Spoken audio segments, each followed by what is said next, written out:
Hello, and welcome to the Medicaid Chapter 45 Waiver Provider Standards Certification and Sanction Training presented by the Behavioral Health Division, Developmental Disability Section. My name is Julie Newland, and I will be doing this first training for us today, and I am the Provider Support Unit Manager. So just to kind of explain a little bit of why we're doing this training is on June 21st of 2017, new Medicaid Chapter 45 rules were promulgated by the Office of the Governor. The division is going to implement the rules starting January 1st of 2018. So during this training, there will be multiple modules that takes us through the rules. We encourage that you listen to each one of the modules to get the best knowledge of the rules. This training is meant for anyone who works with the developmental disability waivers, from providers, case managers, and guardians, and of course, family members, and most importantly, our participants. So welcome, everyone. What we're going to kind of go over next is just some of our learning objectives that we're going to be going through during this training. We're going to be reviewing the sections of Chapter 45. We're going to learn about the changes and/or additions to the rule. We will learn the division's interpretation of the section and how it will be implemented and monitored. Learn and understand the timelines for full implementation of the rules. And last but not least, learn what changes have been made as a result of the new rules. So just a quick overview of the new rules and why we did this change as well is the division updated these rules to incorporate the new home and community-based settings rule that was passed in 2014 by the Centers for Medicare and Medicaid, or what we call CMS. CMS, who funds the developmental disability waivers in conjunction with state and general funds. Not only were these rules updated for the purposes of being in compliance with the new CMS rules, but also to update references to the comprehensive and supports waivers, as well as update 10 years worth of program changes. That is quite a lot. So let's get started. So in this module, we will be going through sections 1 through 8. And this is module 1. Section 1 is authority. Section 2 is purpose and applicability.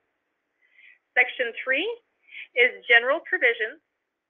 Section 4, rights of participants. Section 5, provider qualifications. Section 6, standards for all providers. Section 7, provider record keeping and data collection. And last but not least, Section 8, documentation standards. So let's get on with it. All right, we're just going to do a brief overview of sections 1 through 3. These sections are required to start any rule. So any Medicaid rule that you may open up and look at, these 3 sections are always included. So we will not be reviewing these in detail, but note that definitions for certain terms are located in these sections.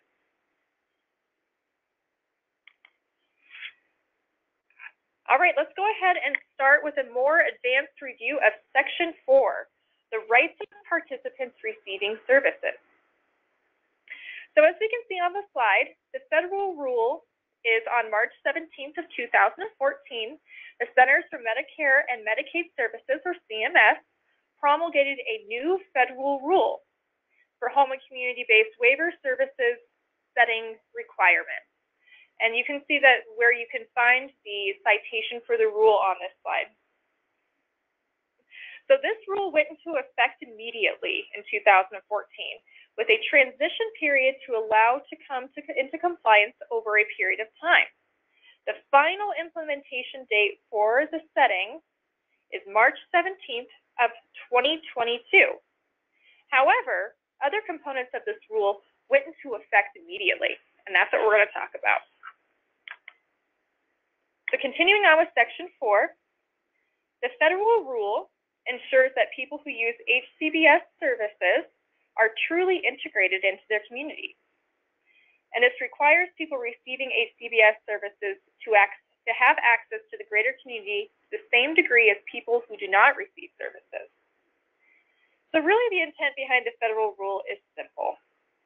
It's to have participants be integrated into the community, and to integrate means to bring people into equal participation or membership, which is the ultimate goal of this rule. So we're still on the federal rule here. We'll get to the actual Section 4 of our rule in just a second. So the rule also ensures that people receiving HCB services have choice in their lives. Having choice in issues related to what you do during the day, who you spend time with, when and what you want to eat, and how you spend your income is part of the human experience. Even a person with a guardian should have as much power, control, and choice in their life as possible. So we do have on this slide the actual link to the federal regulation. And the federal rule does state that people need to have choices in all areas of their lives, including daily schedules, who provides their services, where, what, and when they eat, how they spend their money, with whom they interact, and they also have the right to refuse services through the home and community-based setting.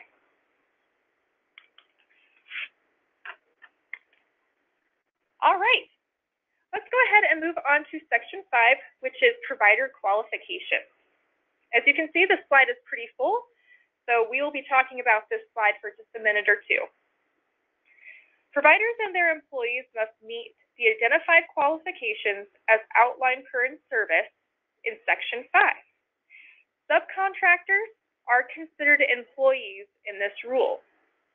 Provider qualifications specific to each service as listed in Chapter 45, Section 5. Each of the services that are offered on the comprehensive and support waiver list, the specific qualifications for that service in the rule. All rules require that the employee be 18 years of age and have CPR and first aid certification, with the exception of homemakers, specialized equipment providers, and providers of environmental modifications. They are excluded from this requirement. So homemakers, specialized equipment providers, and environmental modification providers do not have this requirement, as they provide an indirect service and do not have supervision requirements for participants. Our rules do not allow for a lapse in this certification, as it is a qualification for any direct service. Also, CPR and first aid must have, at minimum, a hands-on component from a trainer certified with a curriculum consistent with training standards set forth by the American Heart Association of the American Red Cross. Should you have questions regarding the CPR first aid training curriculum you or your employees are certified under, please contact your assigned provider support specialist for further clarification. Current service definitions can also be found on the division website under the Comprehensive and Supports Waiver section. Choose the Waiver Services Information tab and select the Service Index.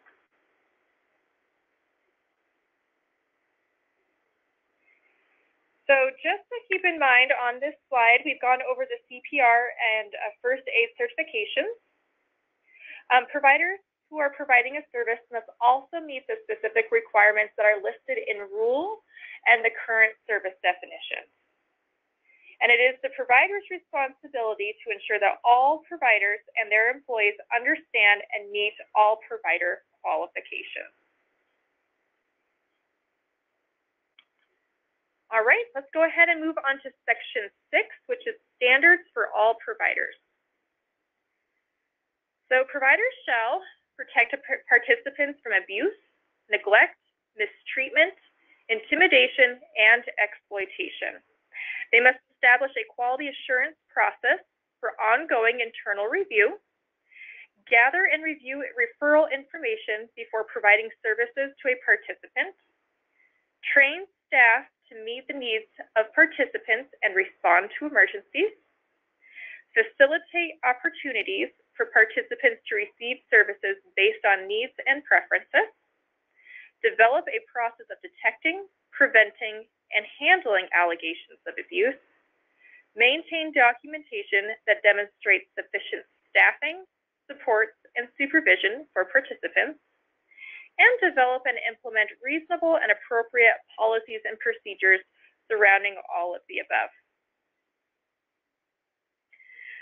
So policies and procedures should be available to staff, participants, and the general public at all times, be updated or revised as needed by rule or policy changes, reviewed at least annually with employees, and describe the provider's operation how systems are set up to meet participant needs.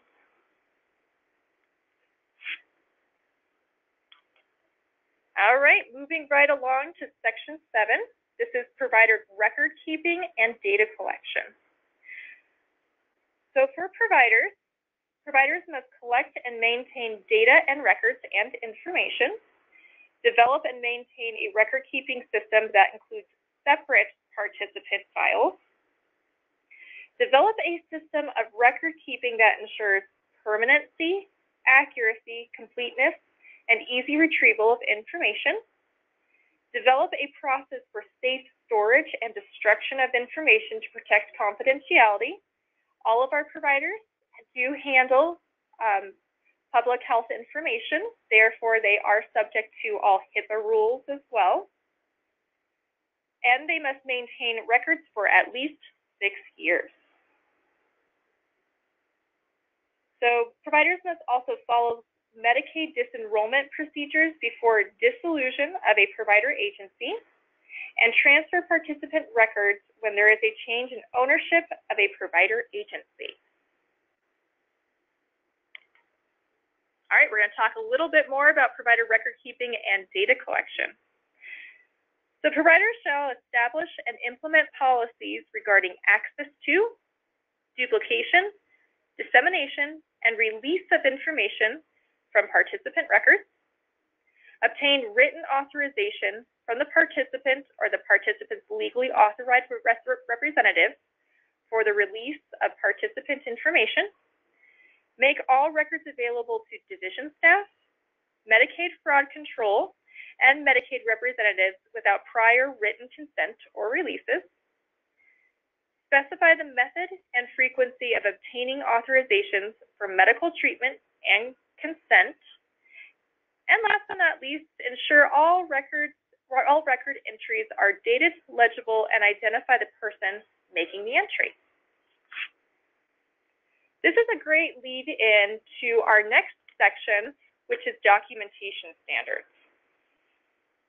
And this is going to be Section 8 and the last section of our module. So documentation standards is an area that all providers need to focus on to ensure they are in compliance with Medicaid rules.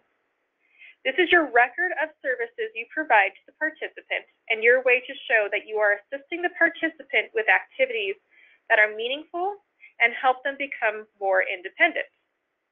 Documentation should be detailed and match the amount of time that the participant is in service. For example, if you are providing supported living services to a participant and are documenting for 2 hours of service, the documentation should include information about what was done during those 2 hours. It could be a narrative of activities, or it could be a list of things that were done. If the documentation does not meet standards during recertification or review due to an incident or complaint, the division may refer documentation to Program Integrity, which is part of the Division of Healthcare Financing. The Program Integrity Unit is the post-payment audit system for Wyoming Medicaid payments. They will review the information and make a determination of whether a recovery of funds is needed. So let's talk just a little bit more about documentation standards and review the slide. Documentation is an essential part of providing services and is the record of services delivered to a participant. We just talked about that.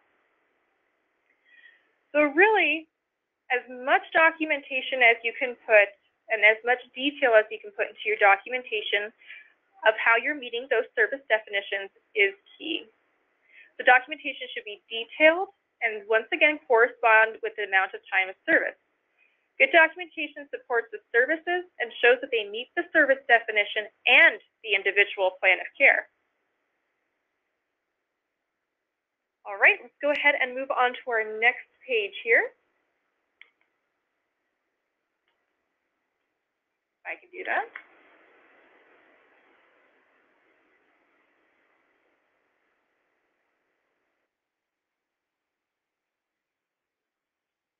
All right, just took a minute for it to come up.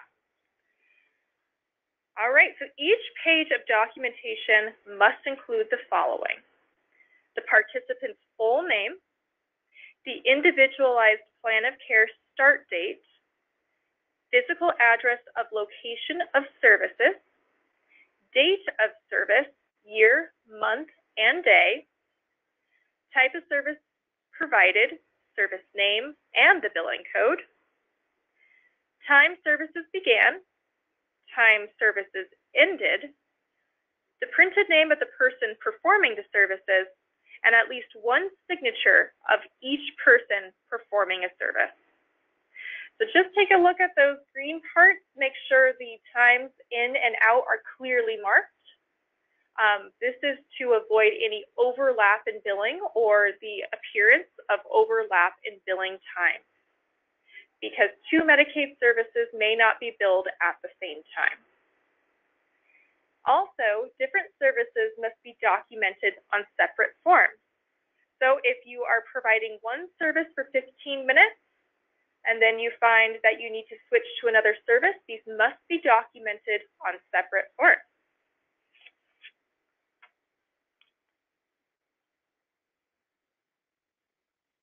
So let's talk a little bit about the actual documentation and the details.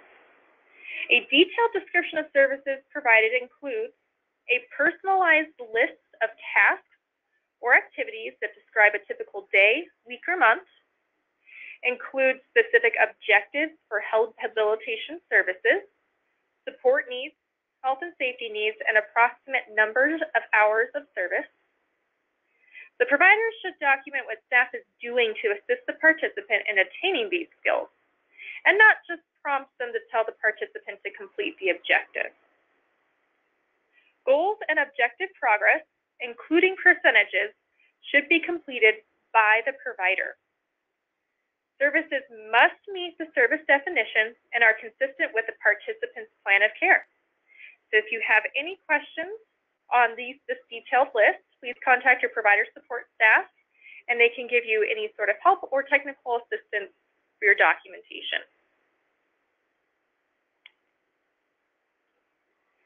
All right, let's talk about how documentation should actually look physically. It should be legible, so anyone reviewing the documentation should be able to read the information easily retrievable. The documentation, either paper or electronic format, must be easy to find and available upon request. Complete. This is your record of what the service that you provided. If you didn't document something, it didn't happen. It should be unaltered.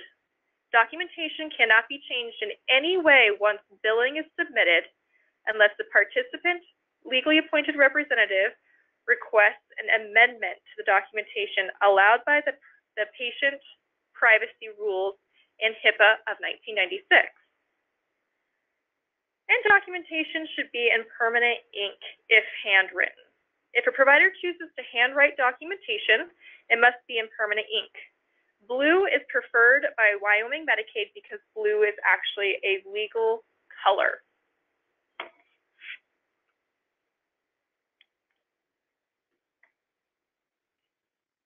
All right, wrapping up our Module 8 with documentation standards. Providers may not bill for more than one direct service for the same participant at the same time. Providers may not round up total service time to the next unit except for in the skilled nursing definition. The participant must be present for all direct services. Providers must make documentation and billing information available to case managers by the 10th day of the month, the 10th business day of the month following the date that the services were rendered.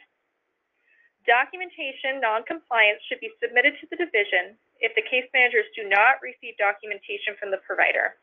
The case managers have been encouraged to reach out to providers to obtain the information, but can file a documentation of non-compliance form if they don't receive it on or before the 10th business day.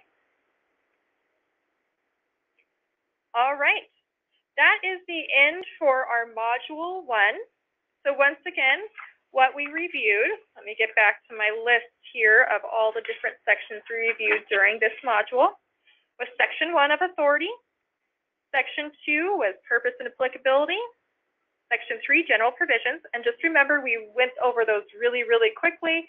They are those standard language that go into all rule sets. We reviewed Section 4, which is the rights of participants. Section 5, Provider Qualifications. Section 6, Standards for all providers. Section 7, Provider Record Keeping and Data Collection. And finally, Section 8, Documentation Standards. Please join us for Module 2, which will also be available on our website. We will be going through Sections 9 through 11. And thank you for joining us today.